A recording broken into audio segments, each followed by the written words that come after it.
Players of the Week time for Week 12. Looking at the AFC, what do you got? This is amazing. Lamar does it again.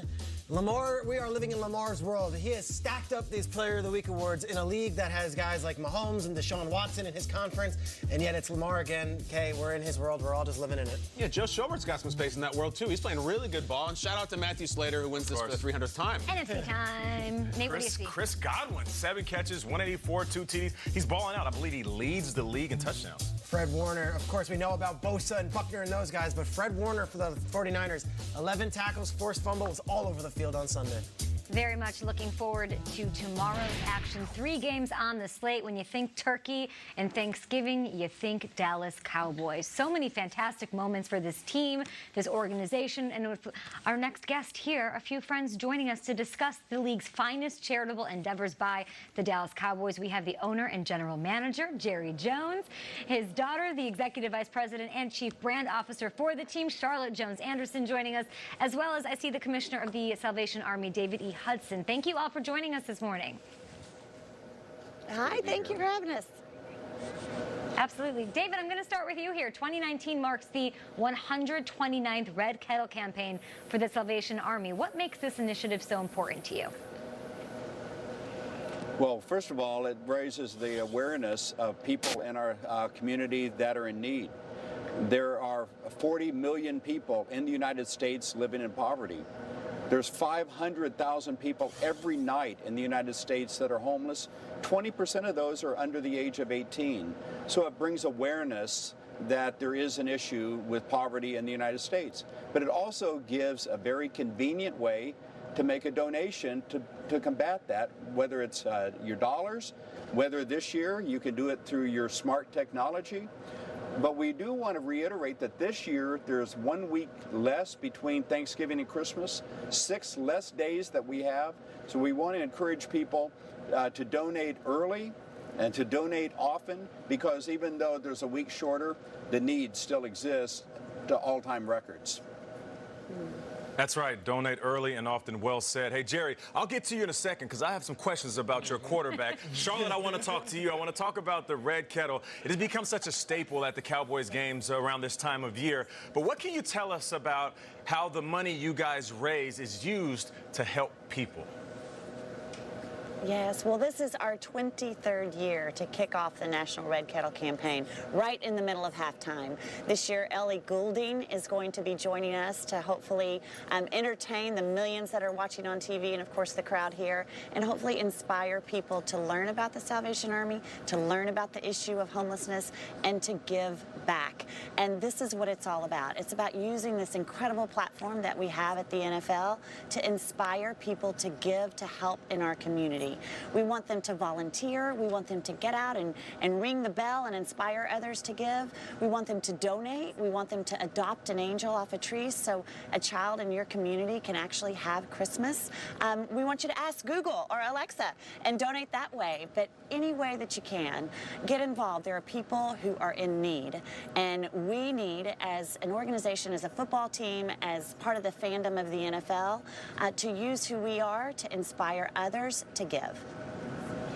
Jerry, obviously this is great work that you guys are doing. You've been doing it for so many years, as Charlotte just referenced. Why is the partnership with the Salvation Army so important to the team and to the Jones family personally? Well, it's been inspirational. When you take 3 million volunteers in this country, and you take people who have lived their lives immediately going to the emergency, how about no shoes? How about no food? How about Santa Claus for a young child that doesn't show? The Salvation Army handles that, and they handle that like their next breath. If you want to put a dollar where it'll do some good, not be bounced around a bunch of board meetings and a bunch of ways to do it, but get it right on them, you put it in that red kettle. Now, we put these red kettles up for our ball game, and we make a show of it because we're going to the biggest audience this country has. Sometimes over 70 million people, counting the shoulder programming in the game. And we're able to say, hey, folks, this is 3 million volunteers. This money's going right in your community. It's not wasting around. As a matter of fact, it's being leveraged with skill, and you're helping a lot of people. Now, that'll make you want to play football. That's inspiration. It really is. We're inspired here at the table. Food, shoes, and Santa Claus. It's an incredible cause. David, you've all touched on this a little bit. For people at home who are watching and they want to get involved in this, what is the easiest and best way to contribute to this cause? Well, the easiest and best way is donate.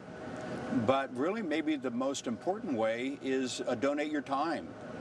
Get involved with people, organizations that are serving people in need.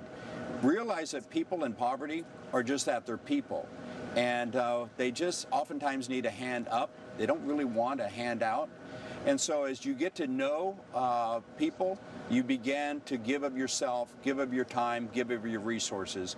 But recognize that there's people in need in our country. And that's really a shame. Well said.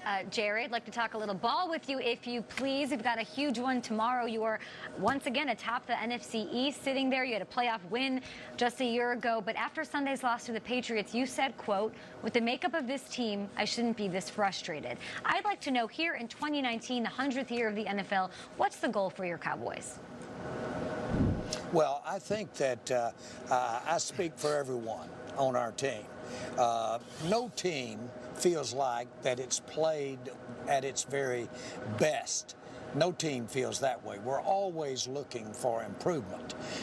You know, I'm the general manager, so I'm the one who put those coaches out there. I'm the one who put those players out there. They're out there at my decision. And so when they don't have a good day, I don't have a good day either. And so it's important that we all realize that we've got a wonderful chance to come in here and play hard and beat Buffalo. And when we do, we've got a great chance to go up and play Chicago. And we can be sitting there where we want to be, and we don't need to think about doing it next year or the next year. Let's do it right now.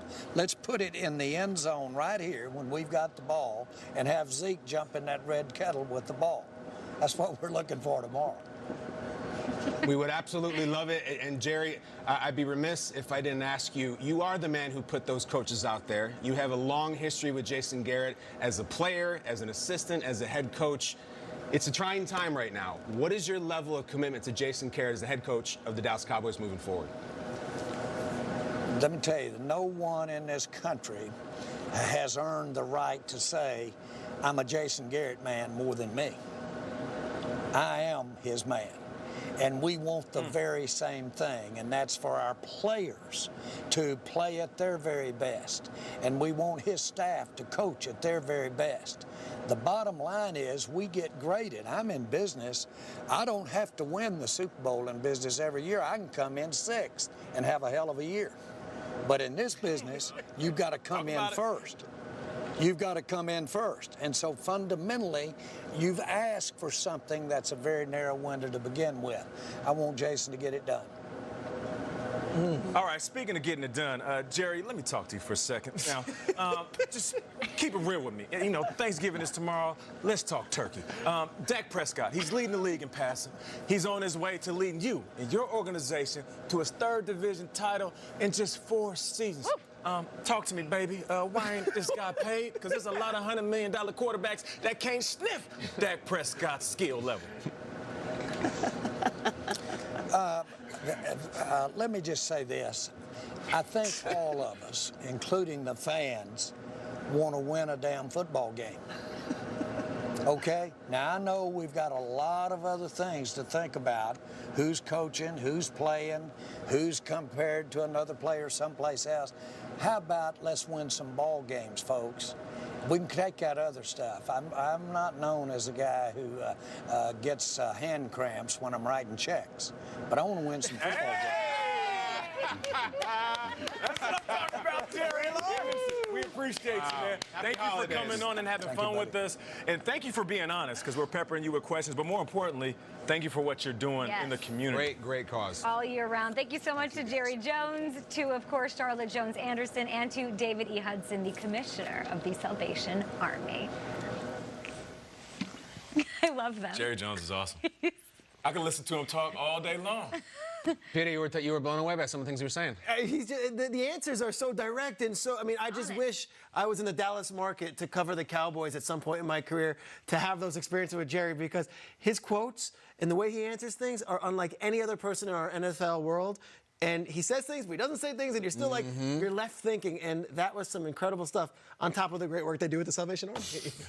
What about behind one of those quotes? What was it? I'm almost pounding the table. I am a Jason Garrett guy, if anyone has earned the right to say that. He's my man. And yet, the long term, I'm not sure. I don't know if he answered that. All he's saying, I'm a Jason Garrett guy, was a pretty resounding answer to the questions that people are coming for Garrett right now. He's committed to his coach. And he's committed to his quarterback, even if he doesn't have a big-time contract right now. Listen, I loved everything. Every answer he gave, I'm sitting there nodding my head, talking about, talk about it. Jerry Jones. We might have to replay those answers to those couple questions that we asked him and chew on them for the rest of the show. We will do that.